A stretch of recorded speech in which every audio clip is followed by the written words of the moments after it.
دلچسپ Islamic history کے دیکھنے اور سننے والے ناظرین السلام علیکم۔ آج کی اس ویڈیو میں ہم جانیں گے کہ اسکندر ذوالقرنین کون تھا، اور یہ بھی ایک تفسیر کا مضمون ہے۔ اور اے نبی صلی اللہ علیہ وآلہ وسلم،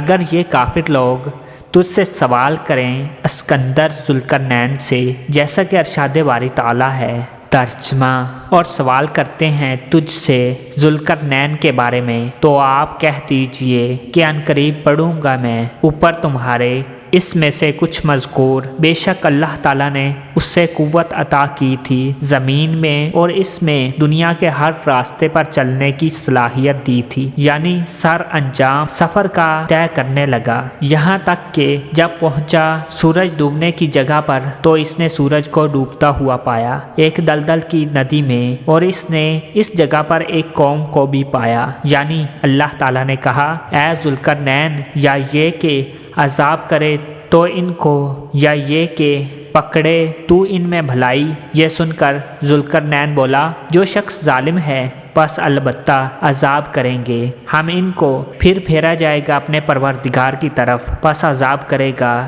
اس کو بڑا، اور جو لوگ ایمان لائے اور اچھے عمل کیے پس ان کے لیے بطریق جزا کے نیکی ہے، اور البتہ ہم کہیں گے اس کو اپنے سے کام آسان فائدہ، پس جو حکم عادل ہوا اس کی یہی راہ ہے کہ بروں کو سزا دے ان کی برائی کی اور بھلے لوگوں سے نرمی اختیار کرے۔ پس اسکندر ذوالقرنین نے یہ بات کی، زمین میں اپنے لشکر کے کئی برس رہے اور لوگوں کو خدا کی طرف دعوت دیتے رہے۔ اس دعوت کا یہ اثر ہوا کہ وہاں کے سب لوگ ان کا مطیع و فرما بردار ہو گئے، اور ان لوگوں کو نوازشیں بھی کی، اور جو لوگ ان کے باغی رہے تو ان لوگوں کو جہنم دکھائی۔ اور یہ بھی کہتے ہیں کہ اسکندر ذوالقرنین کی نبوت اور بادشاہت میں بعض حضرات کو اختلاف ہے۔